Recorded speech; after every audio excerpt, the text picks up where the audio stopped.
Hello everyone, we got less than 3 weeks to go before Last Stand 2, the conspiracy event that's happening on May the 17th to the 19th.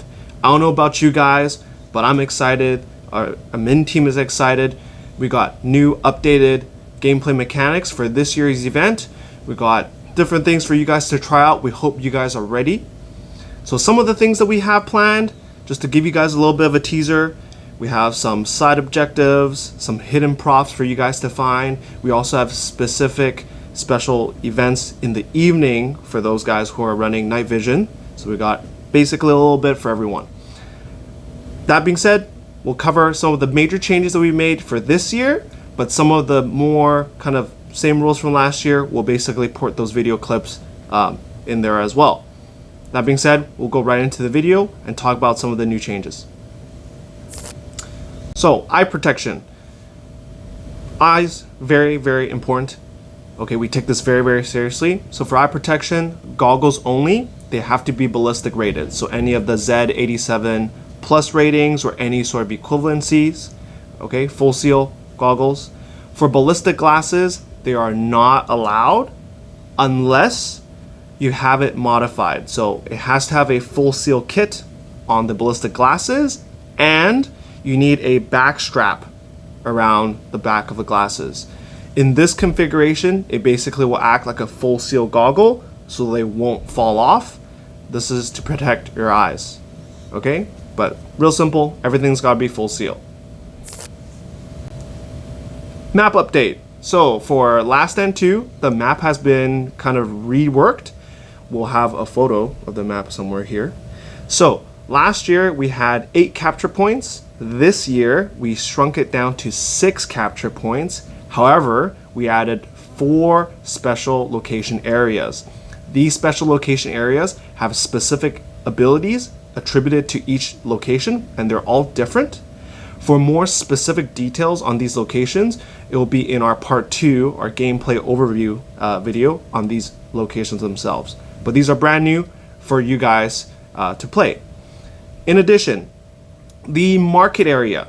This year it's playable. So the market area, there'll be some new buildings there, and it's there for, well, you know, hide some secret props here and there. You know, you might find some interesting stuff, but they're there for you to find, and you can also play and battle within the market area.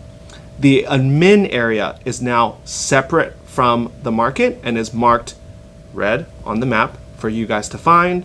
Basically, it's at the end of a ski hill for this year, and then you can, if there are any questions, if you don't know where to go, if you need to meet your base commanders or any of your team commanders, if you check in late at any point, both on the first day or, you know, after dinner or whatnot, you can always come down to the admin area. We can ask your questions and stuff. We can send you where to go. We can also give you objectives for you to do.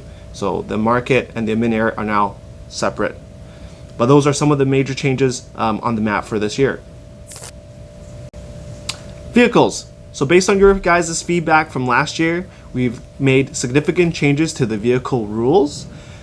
First thing, to increase safety for the passengers inside, we require all the windows to be basically up and the whole cabin to be covered. But also to balance the vehicles for you guys as the regular players, we've also have more stuff for you guys to use against vehicles. Some of them, number 1, got a grenade launcher that shoots special ammunition against the vehicles. Number 2, there is yellow gas smoke grenades. So these are props that you can find on the field for you guys to use. And also thirdly, we have anti-vehicle barriers, which will provide for each teams for you guys to use to stop the vehicles.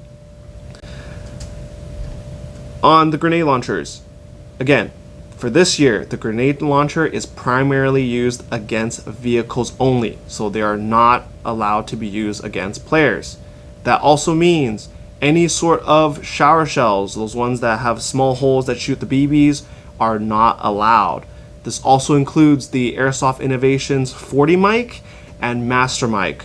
Those shower shells also not allowed. We also don't allow any 3D printed shells as well. They must be a commercially sold product. The only shell you're allowed to use are those multi-purpose hollow shot shells with those big holes in the middle. So that shell and the launcher you have to bring on your own. However, the special vehicle ammunition will be provided by us as part of the gameplay. So this ammunition is limited. You know, you might have to fight for it. You might have to find it on the field, maybe in the market area. Don't know. You guys gonna have to play around and see how you go in terms of finding this prop. But very important, and it's part of the gameplay. So those are some of the things that we've given the players to kind of balance out the vehicles. Weapon class. So all the weapon classes, the muzzle velocities are measured with 0.20 gram BBs. Pistols, 330 FPS or up to 1 joules. Max allowed BB weight, 0.25 grams. For SMGs and PCCs, this year they will actually follow the same rules as rifles. That also means rifles. Max FPS, 400, up to 1.5 joules. Max BB weight is 0.32 grams. Semi and full auto allowed. If you're shooting within 50 feet, semi-auto only. No minimum engagement distance for rifles.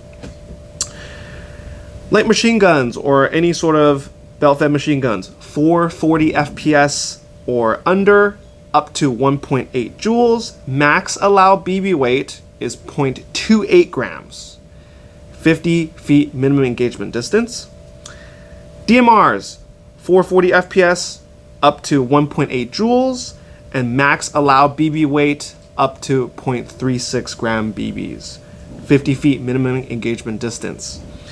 And lastly, your sniper rifles, 490 FPS, max joules is 2.2, bolt action only, max BB weight is 0.45 gram BBs. For more details on the FPS and the weapon classes, please go check out our rulebook.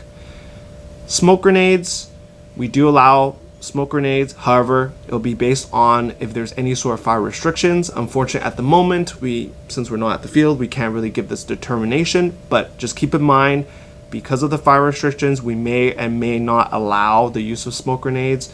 We'll let you guys know basically once we're at the event to see the actual conditions. Camping. So camping, it's included in the ticket price. So you'll basically get a campsite. They are first come, first serve. For RVs, if you have very small campers that can fit on the campsite, that is permitted. But if you have much larger vehicles, we will have designated parking spots for you. Please fill out the RV reservation form. We'll link it in the description below so we know how big your vehicle is.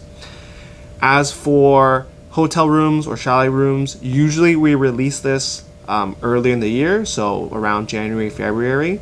At the time of this recording, all the rooms have been sold out. You can check the website in case if there's any cancellations, but that is usually a really rare occurrence. But that is it for lodging. So food. This year we do have a few options. First of all, we do have a small kind of cafe in the resort that is serving kind of Asian style, really quick cuisine. Again, it's just kind of more like small stuff. So you got some fried rice, some fried noodles, just for a really quick bite.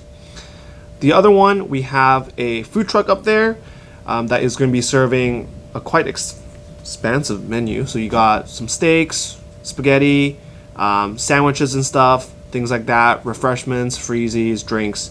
So if you are looking to not bring so much in terms of food, we got that covered for you. But we do encourage you guys, please bring your own water, because that's something that is very important, both for personal hydration, and that's something that we don't really have that much out there to hand out. So please bring your own water. But we got pretty much food covered for you if you guys don't want to bring that much in terms of that.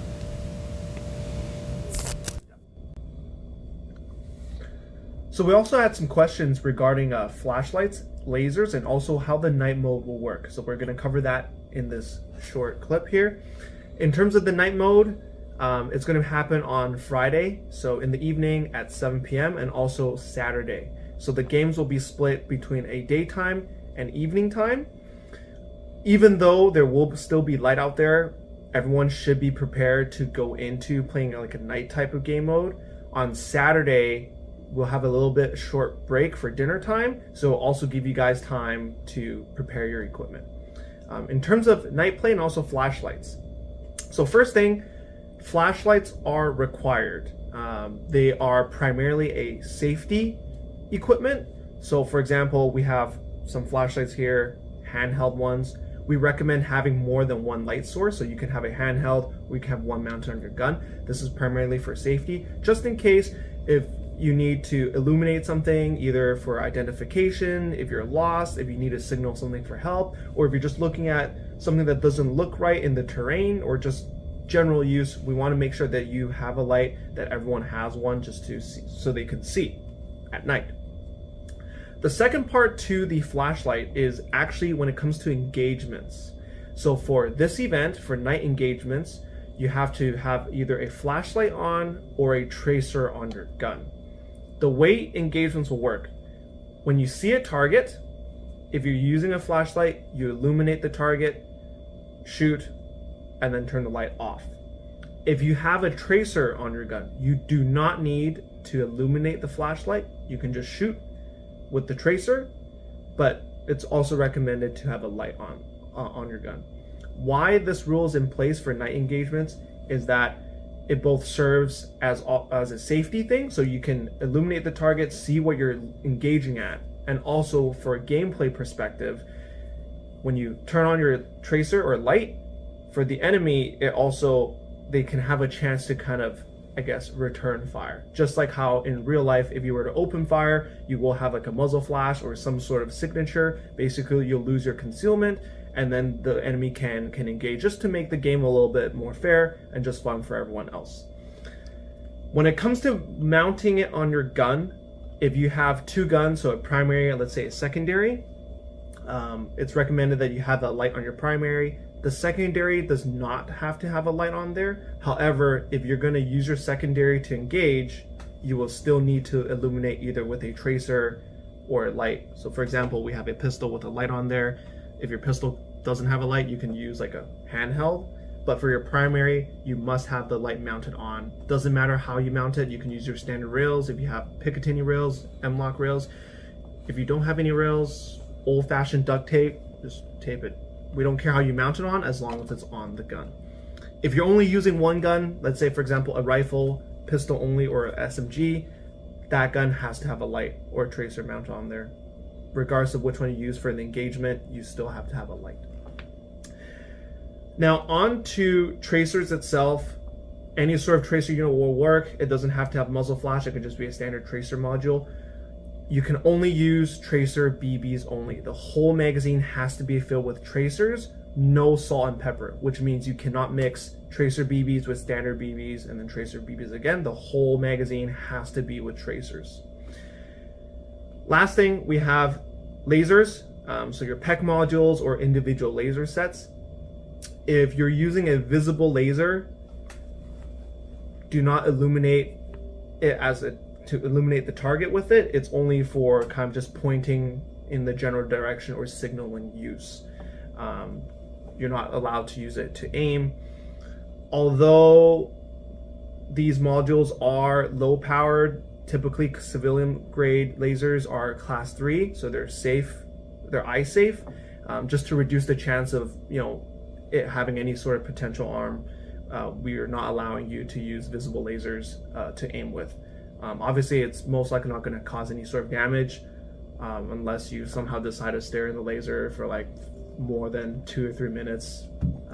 Don't do that. But just to reduce the risk, visible lasers are for signaling or just general pointing use only. 2-second activation and then off. For IR lasers, they are much lower power.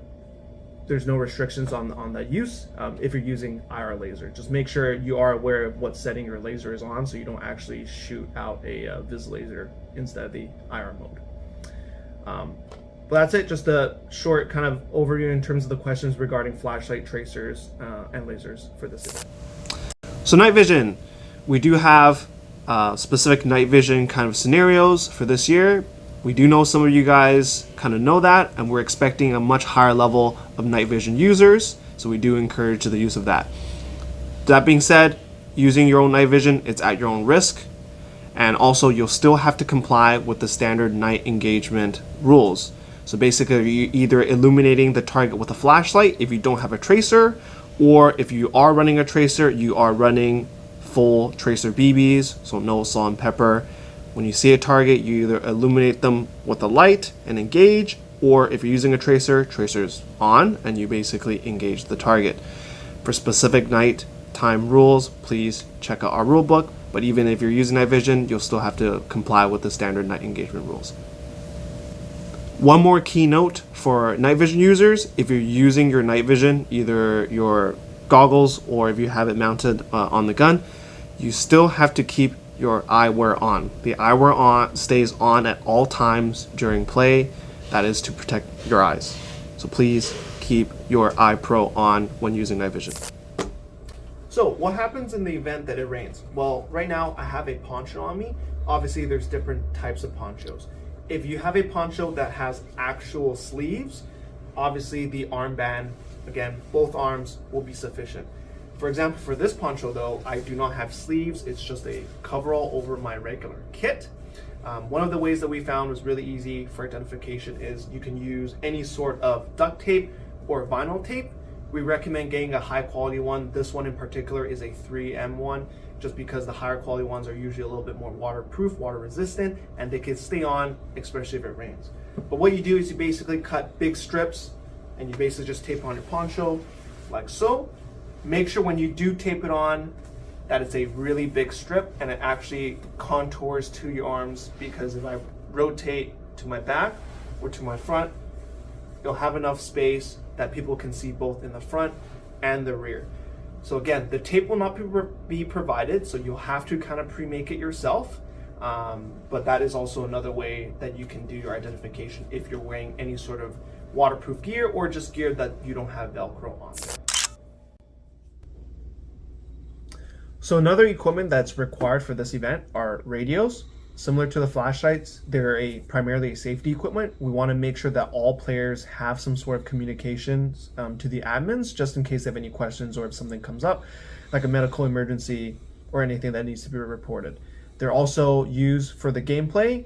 Orders and instructions will be passed down through the radios as well, so that's why everyone should have a radio on you. In terms of the radios, anything works. Your basic like Motorola Talkabout or walkie-talkie is totally fine. If you want to invest a little bit more, you can get the programming radios, the amateur ones, the 5-watt that you can program, or if you want to be really, really fancy, you can get like the higher end like DMR radios. For these two programmable radios, just make sure some areas you might need some sort of amateur radio license. Just make sure that you're complying with those rules. But if you want to invest, you can do the higher end programmable radios. In terms of the radio frequency, they're going to be based off the FRS, so that's the family radio service. So it's going to be your standard 1 to 22 channel. So any of the programmable radios will be able to work with the Motorola or walkie-talkie channels. So that's why if you have just the base model walkie-talkie, you're perfectly good to go. From our testing in terms of the range, your base walkie-talkie will reach about halfway across the field. The 5-watt programmable radios, probably a little bit more than half, and the DMR radios basically will reach from one end of the field all the way to the other end of the field.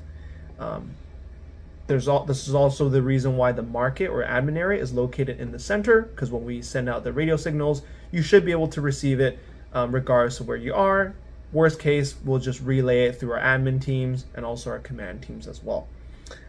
We do sell both of these, the Motorola Talkabout radios, in a pack of 2. They can also be connected to your phone, and you can actually use it with a map, so it's kind of pretty cool. It's, in terms of our opinion, it's the best value if you're just looking to get started. We also sell the 5-watt programmable radios as well, so these two we carry. Obviously, if you're making your own purchases, just be aware you might have to do your own programming. We will release the radio frequency channels out soon.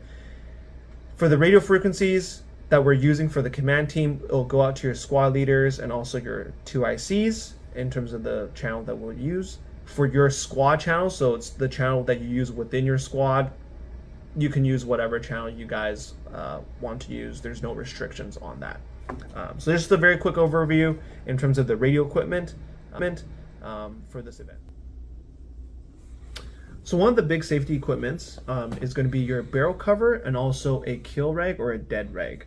For barrel covers, mandatory. If you're going into any of the safe area, you must have a barrel cover on your primary. For pistols, remove the magazine and then either put in your holster and leave in your holster. You can put in a bag or anywhere that's you're not holding on to it. So you don't need a barrel cover for that. For rifles, right, clear a rifle first, remove the magazine, right, shoot out a couple rounds on the ground, make sure that it's clear, and then barrel cover on the muzzle of the gun. What's unique is we do sell our own Trigger Airsoft barrel cover and also a kill rag. So on the outside it looks like your standard barrel cover, but on the inside you also have a kill rag. If you have your own kill rag or any sort of orange or bright red rag, you can use it as well. But if you don't have one and you're looking for something that's dual purpose, we do sell this in store as well. So for example, in the day, if you're hit, raise your hand up immediately, signal the other person you're hit, and you can get your dead rag out. This is designed with a much smaller bungee cord. So for example, in the day, you can put this on your arm, have the bungee cord, and you basically have the rag hanging out. You can put it on your vest, plate carrier, you can put it on your head, anywhere that is easily visible. At night, if you have a red light on your helmet or on your shoulder or anything, you can turn it on to signal as a kill rag feature. If you don't have any, we will now teach you a trick that you can do. So with our barrel covers, you can put it over your weapon light or any sort of handheld light. Put it over. I'm going to tighten down the bungee cord. And then with the lights off, when you press down your flashlight, it should illuminate. So just to demonstrate, we're going to turn off the lights and we'll show you what that looks like. So like that, you have a red light there, so everyone knows that you're dead at night. So if you don't have a red light, you can use this feature.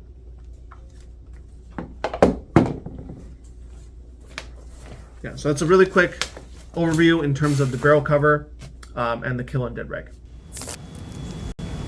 Patches and armbands. So for the Last Stand event series, you'll always be given a patch and also a set of armbands. The patches themselves, they kind of look like this. They are different every year and they are a collectible item. But how do the patches work? So you'll be given a patch when you pass through the first checkpoint, basically showing your proof of purchase. After checkpoint 2, you finishing the chrono. And on checkpoint 3, once everything has been checked, you'll be issued a single patch and also a set of armbands for your team colors. So the patches themselves is basically your game pass. So when you're on the field playing, make sure you have it on you at all times. If you're off the field, you don't have to wear it, but try to keep it on your person in case an admin just needs to check that basically you went through all the steps for the event. So basically that's kind of your game ticket. Onto the armbands. You'll be given a set of 2, as mentioned before. Those are for you to use on the field to identify which team that you're on. So now I'm going to show you guys how to wear your armbands for identification. So with it, it's got a rubber band and Velcro. Basically loop the elastic band around your arm and then wrap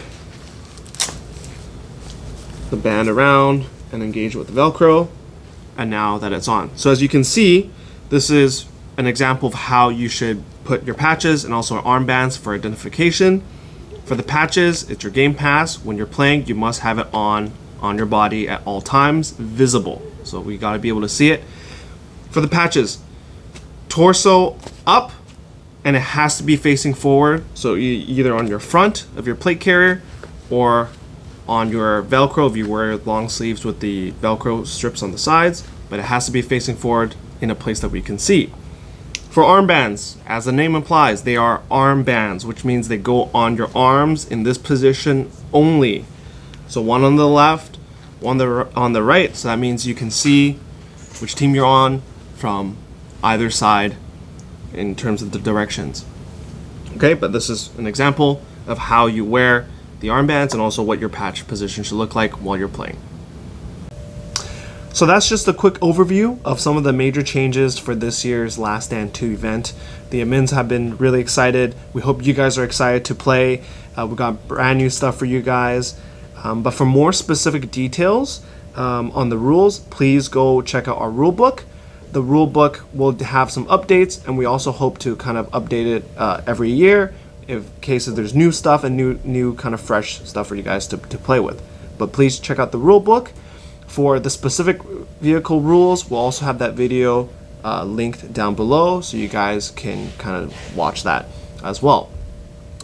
In addition, in our part 2, we'll cover more of kind of the gameplay specific stuff, such as the 4 special locations. We'll have individual videos for those. It is a kind of a new gameplay mechanic, so it's a little bit different. We'll have more kind of description videos and kind of run you guys through how that will work. But that's pretty much it. Again, we're really excited. We got less than 3 weeks to go, and we hope to see you there.